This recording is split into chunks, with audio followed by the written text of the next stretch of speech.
সংকীৰ্তন ঘোষা। জয় জগন্নাথ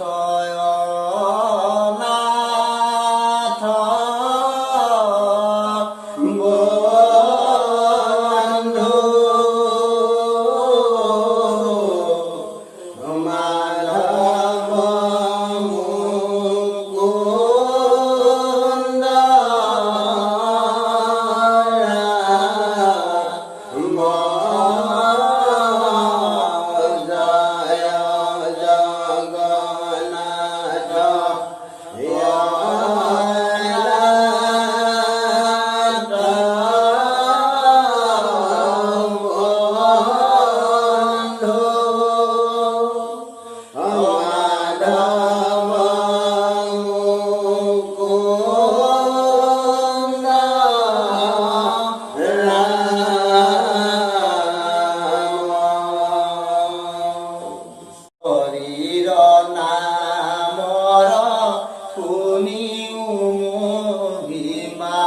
সাৱধান পৰিচিত অজামিল নামে আছিল বামন বেচাত হুয়া পতিত বেচাৰ গৰ্ভত দশবত জাত ভৈল হাতী দায়াতৰ কনিষ্ঠ পুত্ৰ নাৰায়ণ নাম থৈল মৰতে বিপৰ মুখত শুনিয়া হৰিৰ কীৰ্তন বাণী প্ৰভু নাম লয়ে বুলি খেদিয়াল বিষ্ণু দূত চাৰি প্ৰাণী তহক দেখিয়া বিপদ কাটিল বান্ধ হাতৰ কোন তুমি হব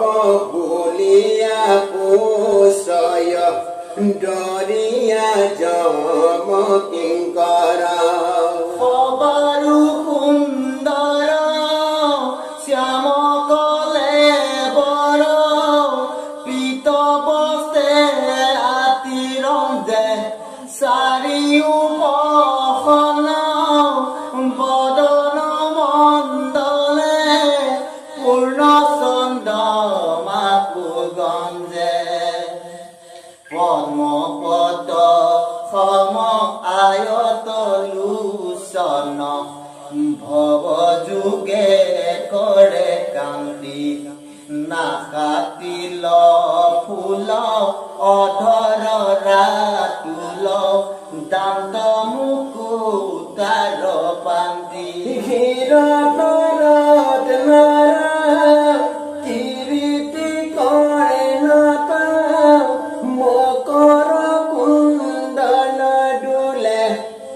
চাৰিৰুৱা জানো লম্বিত পদ্মৰ মালা শোভা কৰে গলে হিয়াত বিচিত ৰত্ন বিৰচিত গজ মুকুতাৰ হাৰ চাৰু চতুৰ্ভুজ কেউৰ কংকনে কৰে আতি জাতিকাৰ শংখ চক্ৰ গদা পদ্ম সাংগ ধনু সবে ধৰি আছা হাতে ৰত্ন ৰমে খলা পতি মজে জলে সোণায় কিংকিনি তাতে কৰি কৰ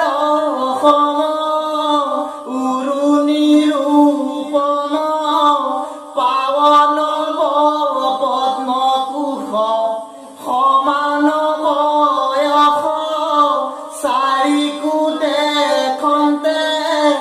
মনত মিলে সন্তোষ যেটো পাতকৰ পায়চিত্ৰ কৰে দুনায়ে তাতে মন মজে চিতৰ শোধনে হৰিৰ কীৰ্তনে পাপৰ আলুয়ো ভঞ্জে উতলা মধুৰী উপহাস কৰি হেলাটো জীবুলে হৰি তাহাৰো সমস্ত পাতক হৱে জানায় কনিষ্ঠ কৰি পৰে বা পিছলে